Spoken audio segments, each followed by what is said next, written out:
Hello and welcome to Gravitas Wins Conversations. I'm your host, Joseph Jude. Companies like Zomato and Ubers have given rise to gig economy. Gig workers have a lot of flexibility.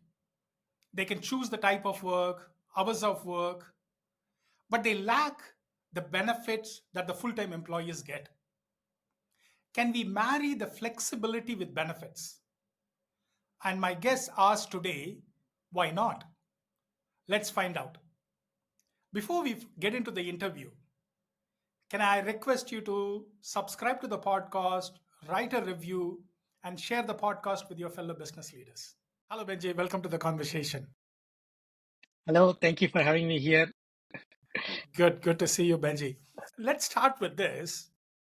What is the problem you're solving, and can you share how you discovered that particular problem?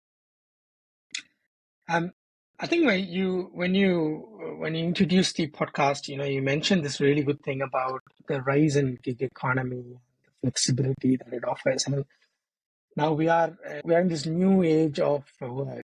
The very definition of work has significantly changed post pandemic. People have realized that they can work for anyone, they can work from anywhere, and they can work at any time. All they need is a laptop and a skill to provide. And now, technically, they are a gig worker. Now, with all that flexibility that is right now there across the spectrum, whether you are a delivery driver or you're a freelancer or a software developer or a fractional, all that is there, that new style of work now brings with new challenges. And one of the challenges that is traditionally, if you are working for someone, you get what it is called as a job security. Take care of you, they pay you a fixed salary, or and they give you some work benefits. And that benefits includes, you might have an insurance, you might have a PF, a gratuity, or in some countries like Australia, you've got superannuation. You can take leave if you're sick, or if your family member is sick, you can take leave, you can go for a vacation. You got additional perks if you're working for an office, a free coffee station, things like that. But now you don't have an employer. You are the employer and you are your own boss. And with now you can earn any money you want. You can call your shots. You could charge a little less, like $10 to all the way $10,000. There is no one to stop you from being as flexible, as autonomous you wanted it to be. But since you don't have an employer and you are doing this on your own, all the things that you would normally get from a traditional employment, you miss out. And you have to now create an environment where you still need those benefits, or you still need that security in a way, because that is something that you innately need as a human being, to have something safe, something certain, something stable. And that's the unique problem that we wanted to solve, is how can we help self-employed people create employee-like benefits because they don't have one in the first place. Okay, but how did you discover this particular problem? And is there some kind of, you experienced it, or you talked about it? How did you discover this? I actually worked across the spectrum of the gig itself. Now, just a little bit of down the memory lane. I came to Australia as an international student. That was 8 years ago, and not to surprise, many migrants like me and students like me who come here end up doing lots of odd jobs, work in coffee stations and, Domino's pizzas. I was no different. When I came here, even though I had experience, I had to work in a number of different odd jobs. I did food delivery for a while, rideshare for a while. I used to fix IKEA furnitures for a while at a cost. And then I also did freelancing gigs. I was to freelance with others. But then there was concept of gig economy was not so popular, but it was already there. It was growing faster and it was expanding its. My lived experience of being there made me understand that, one, I could really see how fast the space was growing. But B, as someone young who got access to the new format of work, had no clue of how this would impact me financially, Either it's by taxes or understanding what my income and expenses are and whether I'm really earning money or not. Will I even make a career out of it, or can I even survive off this as a livelihood?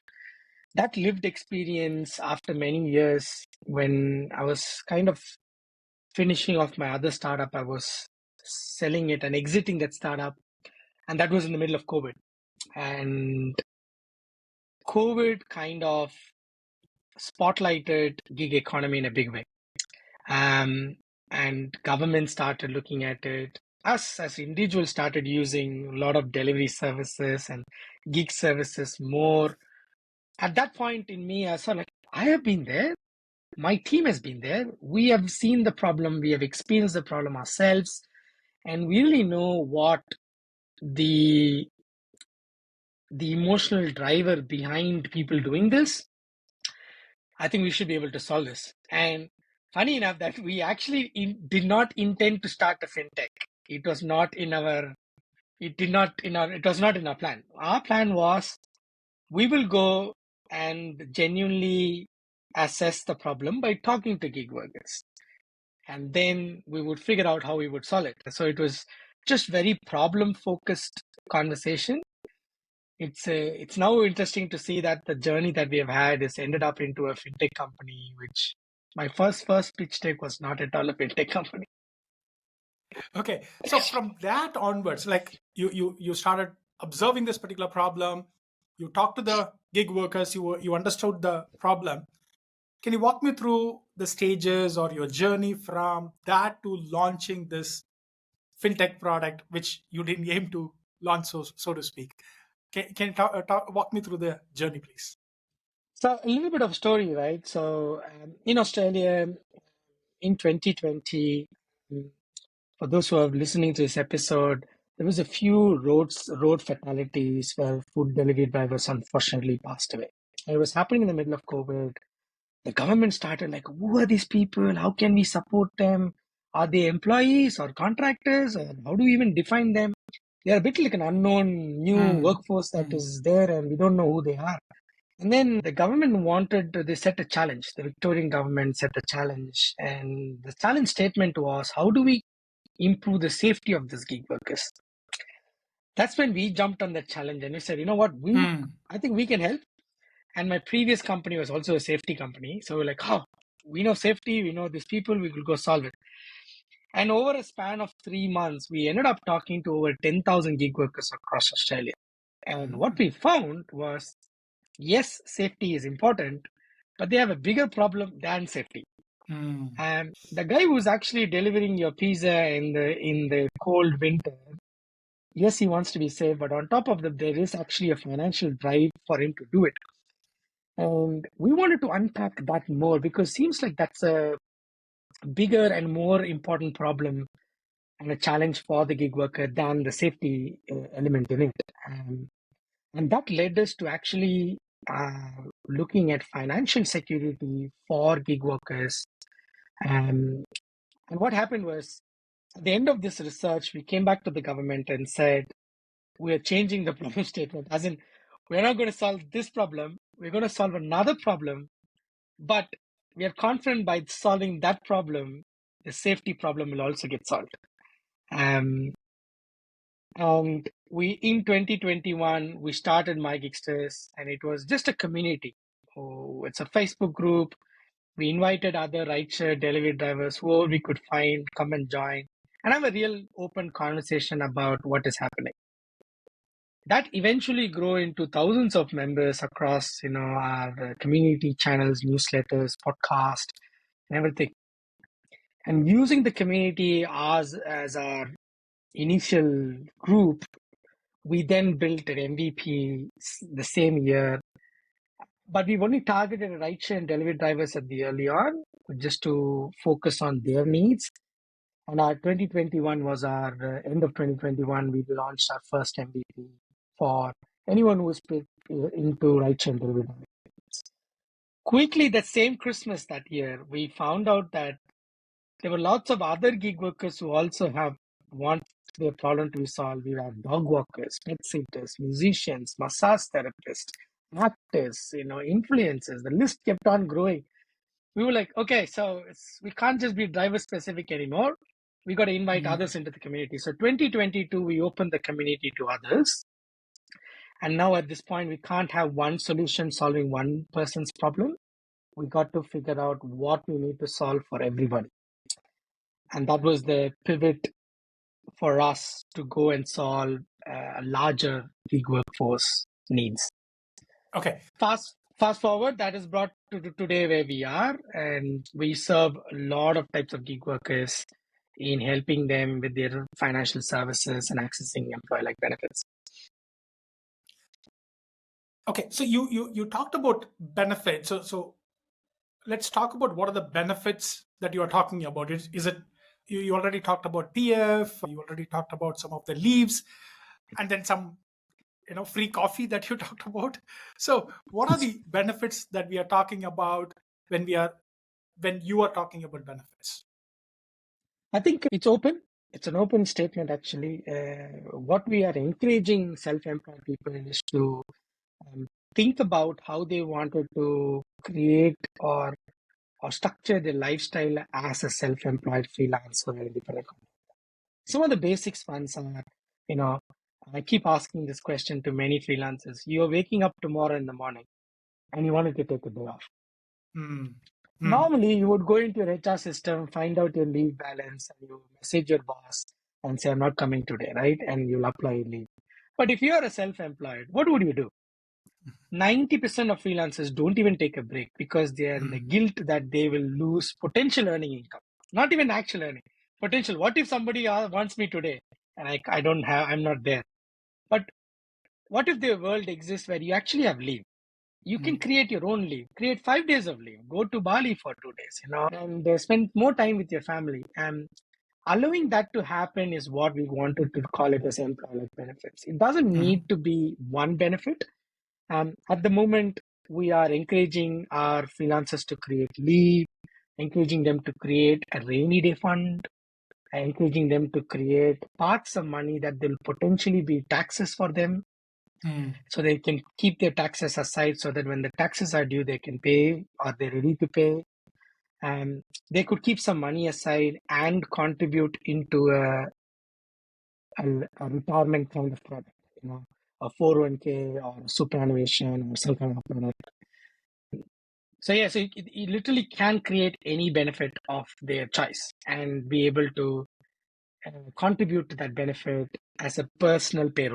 So Benji, when I listen to you, there's a lot of tangents that I want to take, especially how you built this particular startup. You started with a community, you went and talked to people, you started with a hypothesis, but then the hypothesis changed, and then you iterated, and then now you are here. So I think that's the best way to launch a product. Okay, if I'm a gigster, how does this work? Do I come and sign up? Is there a set of benefits that I can select? How does it work? Walk me through the onboarding process of a gigster. So we actually are more B2B. So you could come through our partner gig platform, and you could opt in for benefits via your partner gig platform. Let's say you're working for Zomato, and you could say, I also opt in for benefits, and it's embedded within the Zomato's platform itself for you to see your benefits, and which is embedded there. You could still directly come to my Kicksters. There's a direct channel where you could come download the app and be able to, the ability for you to create a bucket of some sort, and then you can say, okay, this is my leave bucket and I want 5 days of leave. The system is smart enough to look at your income and expenses and tell you how much you should be able to create leave. So it does the math for you. And whenever you earn money, it almost behaves like a payroll system. It parks set aside a percentage of your income into that small bucket, and whenever it has reached a milestone, it will let you know you got 1 day of leave, 2 days of leave. So you can also directly access that. So either through our partners, which we are partnering with a number of different gig platforms as an opt-in, or you can directly come to my Gigsters, you can download and also use it. So Can you talk to me about the response? What has been the response? You said there are two avenues that people can come in, one via the partners or one via the direct channels. Again, give me some size, how many people are there, how many partners are there, or how many Yeah. people via the partners are there. Can you give me some sense of what has been the response? So before the employee like management or the employee like benefit system, we have a core system in Australia which does automatic tax lodgement or automatic tax deduction. Um, so the way it works is, based on your type of gig, let's say, Joseph, you're a magician, it will know that you're a magician. It'll automatically identify potential deductions for you Mm. from your transaction history, and then it will give you a position of tax, GST. If you're applicable to GST, it will be helping you to track your income and expenses, like a bookkeeping, but done automatically. Mm. We actually give this to accountants for them to service their customers, and we also connect accountants with the gig workers. So that core system we have is already being used by over 6,000 gig workers across Australia. We're only in Australia at this stage, and we wanted to establish fully before we go out. The employee like management system, we have done multiple integrations with gig platforms here in Australia, where the drivers or their gig workers are benefited from employee like benefits. Australia in its entity itself is compared to India is a smaller market. In India you got at least a couple of million gig workers. In Australia, you only have less than 200,000 gig workers. So it's a different size, and as a result, it also have a different pain point at some places. This year, we have decided to take this global. We've decided to connect with other partners across the shores, and then be able to provide this value across different geographies. I definitely want to touch upon your future plans of expanding into the other geographies. But before that, what are some of the challenges that you are facing? Especially, I'm interested on the regulatory aspect of it because there is, as you rightly said, there is still a contention about how do you define employment, or Yep. these contractors or these employees, uh, and across the world, California, there is a lot of debate about this particular thing. Even in India, this is happening. So, what are the challenges that you are facing, especially with respect to regulatory aspects? Yeah, the good position that we, at least we are fortunate, is we are in a very neutral position. My gigsters have been fortunate to work directly with government regulators. We work with a number of different state regulators. We work with a lot of different gig platforms, be it delivery or, we work with film crew matching platforms. We work with nursing matching platforms, rideshare and delivery, and we cover a lot of these platforms within this. But hearing, what's happening across the space, yes, first challenge is how do you define and regulate gig economy? Mm. Across the world, it's a challenge.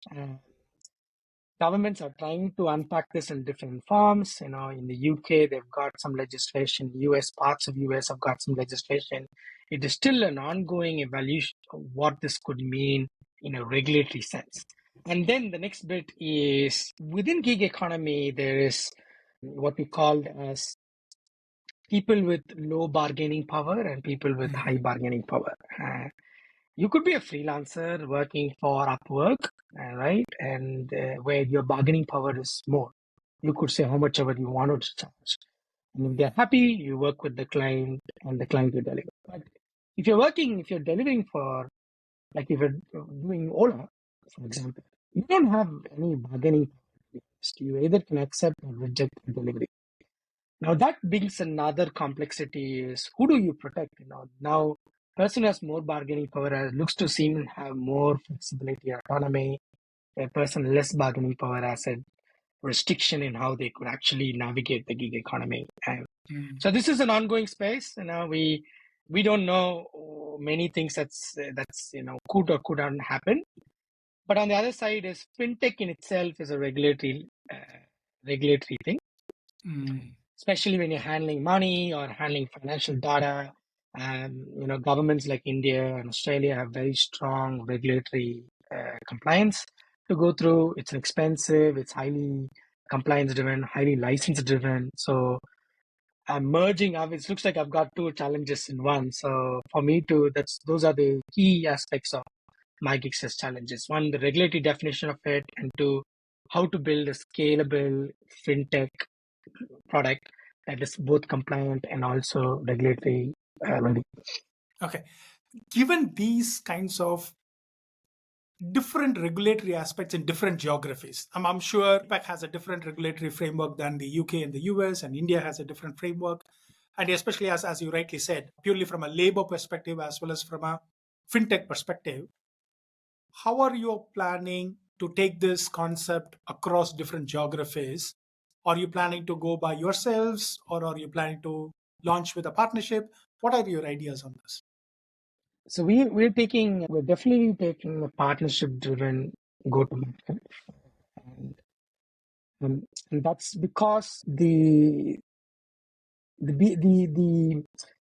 gig worker themselves, as much as if you look at gig working as a pyramid, when we spoke about this earlier also, is number of gig workers are at the bottom of the pyramid, and these are your vulnerable, most financially insecure gig workers.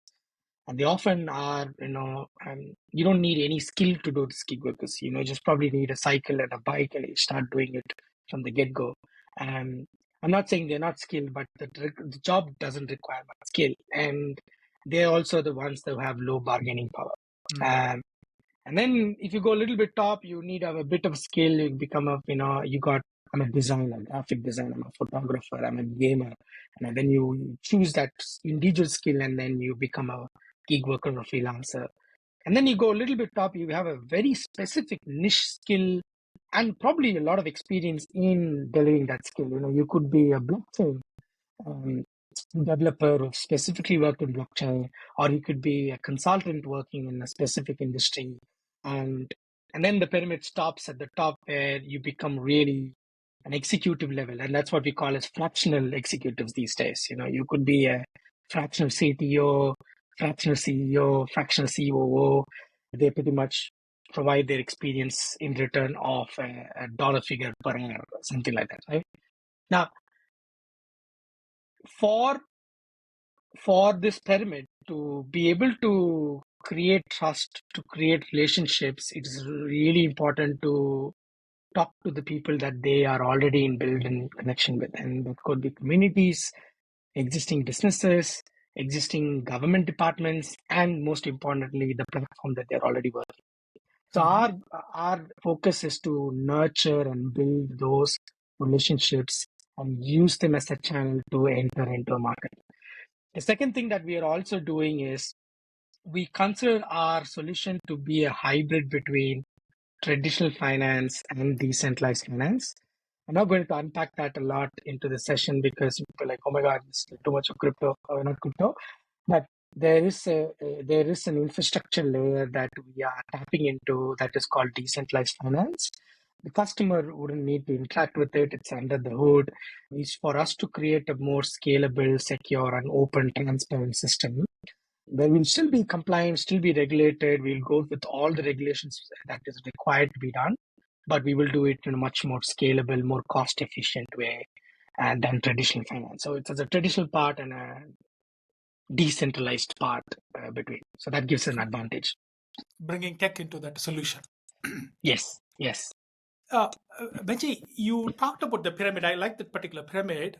Now, as you rightly said, there are quite a lot of, purely from a bargaining perspective as well as from a skill perspective, they vary very much.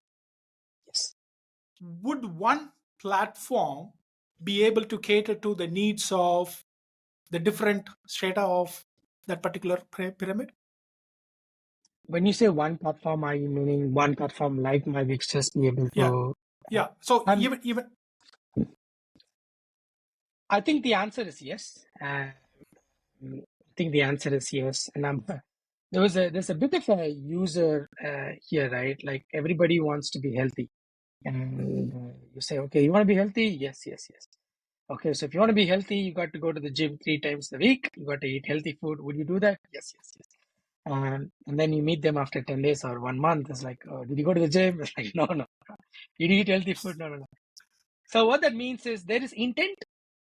They definitely intent. They do want it to be financially secure. They do want it to not have struggles with cash flow. They don't want to worry about income fluctuation. They don't want to borrow money. So there's good intent. So is that a problem of there is no technology to do it? No, it's, I think they would rather have someone do it for them. It's a done for you kind of value proposition. So where we are focusing is like, okay, treat us like the done for you service. We will do it on your behalf. So we'll become the things that you don't want to do, and we will do it on your behalf. So I think using that as the core ethos of the design of the product, we will be able to facilitate towards the full stack. And obviously for a for the below the pyramid, their challenges are different. For example, their challenges are accessing earned wages quickly. I went on Deliveroo today. I did deliveries. I got 500 rupees. I want it right now. You probably would have seen, no? Ola drivers don't like you paying. They want cash because Ola takes time to pay. They are daily cash. They need daily cash flow is a problem. So, but you talk to a freelancer designer, it's not that big of a problem, but they might have a cash flow at a monthly level or at a quarterly level, seasonal levels. So we were hoping to cater different needs by helping the solution for them. Wonderful. Benji, let's move on to the future of work, so to speak, which is very close to my heart. What do you think? Again, we are not trying to be exact here.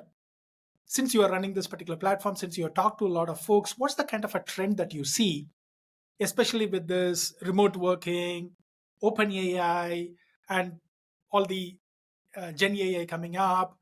What do you think as the future of work?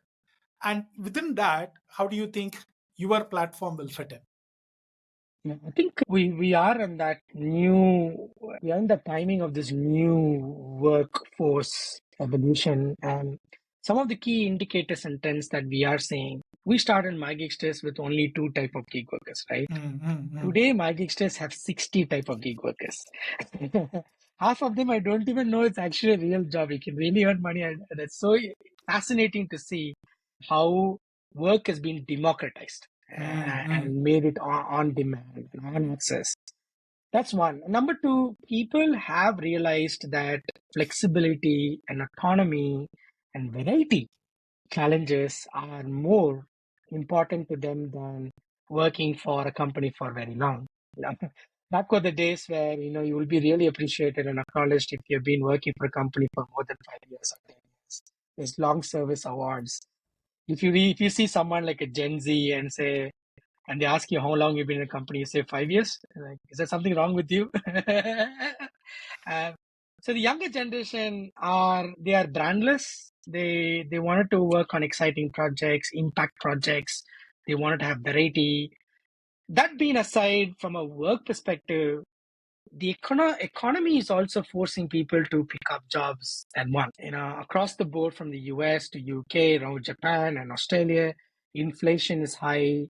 It's forcing people to pick up other side hustles and extra jobs, weekend jobs and they've already realized that remote work is possible. Now it's just connecting the nodes. So we're also probably it's a short term thing, but what I feel is when people realize that they can actually do multiple jobs and still make a really good living, why would somebody go to one place? If they could, you could be sitting in Mohali and servicing a customer in the middle of California and still be able to do good work, and the world becomes your workplace. And so I think the introduction of AI, which you brought, was really good because it is only going to amplify and accelerate the adoption of on-demand talent. Yeah. Yeah. You said world is your workplace, and I think that's the right place to end this particular conversation. It's always a joy to speak to a founder who has a very deep understanding of the domain, the problem, and how the future is going to shape up. So it's always a nice thing, Benji. Thank you so much for taking the time. But before you go, I asked three rapid fire questions to all my guests. Here is the first one. What's the kindest thing anyone has done for you? Kindest thing that anyone has done for me is telling me that it is okay to fail. Good. Benji, this podcast is about leadership.